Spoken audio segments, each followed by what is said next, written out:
নমস্কাৰ এই মুহূৰ্তত আহি পৰিছে 2025 বৰ্ষৰ উচ্চতৰ মাধ্যমিকৰ পৰীক্ষা দিয়া লাখ লাখ ছাত্ৰ ছাত্ৰীৰ বাবে ডাঙৰ খবৰ।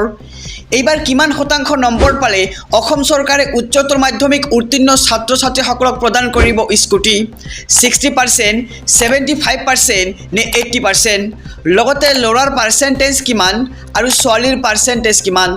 ইয়াৰ লগতে তোমালোকে নজনা অন্যান্য বিষয়বোৰ আজিৰ এইখন ভিডিঅ'ৰ যোগেদি আলোচনা কৰা হ'ব। গতিকে ভিডিঅ'খন স্কিপ নকৰাকৈ চাই যাবা। अपनी सोच और समझ को अलविदा कहो और शुरू करते हैं बिना किसी बकचोदी के। HS scooty percentage 2025। অসম চৰকাৰে HS স্কুটি অৰ্থাৎ প্ৰজ্ঞান ভাৰতী আঁচনি মুকলি কৰিছে, যাৰ জৰিয়তে প্ৰাপ্য ছাত্ৰ ছাত্ৰীক বিনামূলীয়া যাতায়াতৰ ব্যৱস্থা কৰা হ'ব। এই আঁচনিৰ জৰিয়তে উচ্চতৰ মাধ্যমিক পৰীক্ষাত 60% বা তাতকৈ অধিক নম্বৰ লাভ কৰা সকলো ছাত্ৰীক অসম চৰকাৰে স্কুটাৰ দিয়াৰ প্ৰতিশ্ৰুতি লৈছে।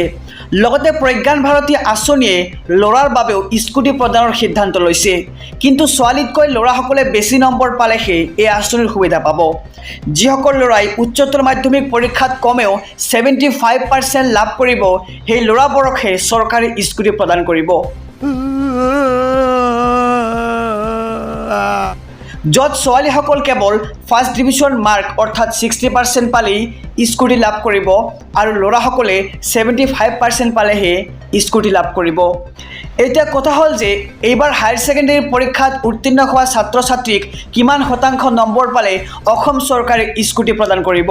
তোমালোক আগৰ পৰাই শুনি আহিছা যে ছোৱালীসকলে 60% আৰু ল'ৰাসকলে 75% পালে স্কুটি লাভ কৰে। কিন্তু অসম চৰকাৰে এই নিয়ম সলনি কৰি ল'ৰা আৰু ছোৱালী উভয়কে 80% পালে স্কুটি প্ৰদানৰ সিদ্ধান্ত লয়।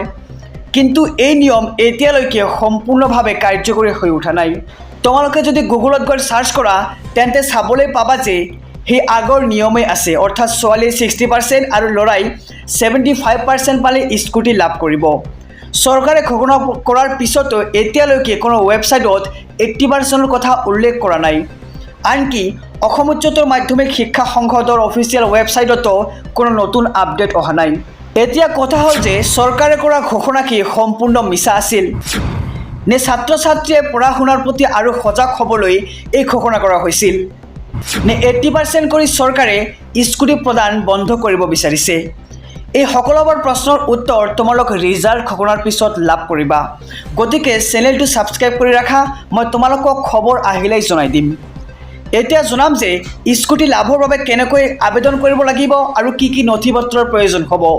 গতিকে ভিডিঅ'খন স্কিপ নকৰাকৈ অতি মনোযোগেৰে চাই যাবা, আৰু যদিহে এতিয়ালৈকে ভিডিঅ'ত লাইক কৰা নাই তেন্তে লাইক দি পৰৱৰ্তী ভিডিঅ' বনাবলৈ উৎসাহ দি যোৱা। अब तुम लोग गलती से अगर नए हो तो सब्सक्राइब करो, वो जो लाल वाला बटन है उस पे अपने जीजा जी फेंक के मारो या फूफा जी, मुझे नहीं पता, बस क्लिक हो जाना चाहिए। যোগ্যতাৰ মাপকাঠি 1 নম্বৰ, আবেদনকাৰী স্থায়ীভাৱে অসম ৰাজ্যত বাস কৰিব লাগিব। 2 নম্বৰ, ছাত্ৰ বা ছাত্ৰীজনে ন্যূনতম 60% নাইবা 70% লাভ কৰিব লাগিব। 3 নম্বৰ, শিক্ষাৰ্থীজন 2025 বৰ্ষত অৰ্থাৎ এই বছৰ HS অৰ্থাৎ উচ্চতৰ মাধ্যমিক পৰীক্ষাত উত্তীৰ্ণ হ'ব লাগিব। ইয়াত যোৱা বছৰ শিক্ষাৰ্থীৰ নাম অন্তৰ্ভুক্ত কৰা নহ'ব। প্ৰয়োজনীয় নথি পত্ৰ কি কি লাগিব সবিশেষ জনাই আছোঁ। 1 নম্বৰ লাগিব আধাৰ কাৰ্ড, 2 নম্বৰ লাগিব HS ৰোল নম্বৰ, 3 নম্বৰত লাগিব এপ্লিকেশ্যন নম্বৰ, 4 নম্বৰত লাগিব মোবাইল নম্বৰ, 5 নম্বৰত লাগিব ভেলিড এড্ৰেছ, আৰু সৰ্বশেষত প্ৰয়োজন হ'ব এটা ইমেইল ID আৰু অন্যান্য নথি পত্ৰ। গতিকে আজিৰ ভিডিঅ' ইমানে আছিল। ভিডিঅ'খন ভাল পালে লাইক কৰিবা, আৰু तुम लोग गलती से अगर नए हो तो सब्सक्राइब करो, वो जो लाल वाला बटन है उस पे अपने जीजा जी फेंक के मारो या फूफा जी, मुझे नहीं पता, बस क्लिक हो जाना चाहिए। अब मैं भी जा रहा हूं, मुझे मुठिया बेलने जाना है।